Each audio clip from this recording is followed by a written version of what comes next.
What if someone told you that our governments can't get the economy right because they don't understand it? Our governments, and all the economists they listen to as well. Would you think that was crazy? Impossible? What if they said they could prove it? Simply, not using tricks with numbers or dense theory to lose you in? In 2007, the theory and modelling all these people use all over the world said the economy was doing fine. It was only going to go up and a crash couldn't happen. Then a crash happened. We call it the global financial crisis now, or the Great Recession. The suffering it caused was immense and still goes on today. No one saw it coming. Except, some people did. People who used different ideas and a different system to analyse the economy. This system is often called modern monetary theory, MMT. The people who used this system predicted the GFC, and they said so, on record. But the system being used now said it wouldn't happen, couldn't happen, so they were ignored. Unfortunately, we all now know who was right. This example is one of many. The system our governments rely on to understand the economy and make decisions is doomed to repeat its failures. It's a failure, but its champions and devotees are too stubborn to admit it.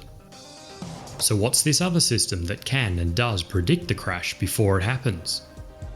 MMT acknowledges that government spending isn't like an ordinary household or business budget.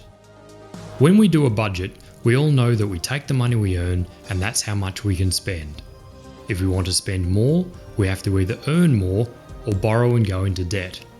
But if we spend less, we have savings. Thinking that government spending works basically the same way, they get all the taxes and other money they collect from us and decide what to spend it on, is an easy way to look at it. Very easy and very wrong, for one simple reason. The government doesn't pile up our taxes in some big vault to be doled out, because it's not the Middle Ages anymore. All government spending and taxation exists electronically on computers. When the government spends, it creates new money on a screen. A government that has its own, totally owned currency has the power to make new money, and that's how it pays for things. When we pay taxes into the electronic system, that money is deleted. A government budget is played out in the creating and destroying of its own currency. The big news here is that the government has the ability to spend as much as it chooses to. There are reasons to decide to stop spending, but running out of money isn't one of them. There is no limit to how much it can spend because it can create unlimited new money. Of course, there is no such thing as a free lunch, and there is a consequence. If the government makes too much new money, the value of the money can fall and inflation gets out of hand. When a government taxes, it removes money from the system and helps keep a handle on inflation.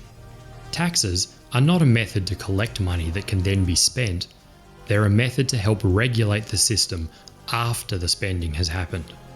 How much a government spends and taxes isn't about balancing both sides of the ledger or filling and emptying the vault. It's about how much it wants to spend versus how much inflation it is prepared to accept. If a government and its advisors understand this, they can make an informed decision about what is a responsible amount of spending to give the most benefit to the country. But if the decision makers think it's still the Middle Ages with a vault to fill, then we'd better get ready for more crashes, because they won't be. They'll still be promising that a crash won't happen, it can't happen. MMT will be saying otherwise. Who will you believe?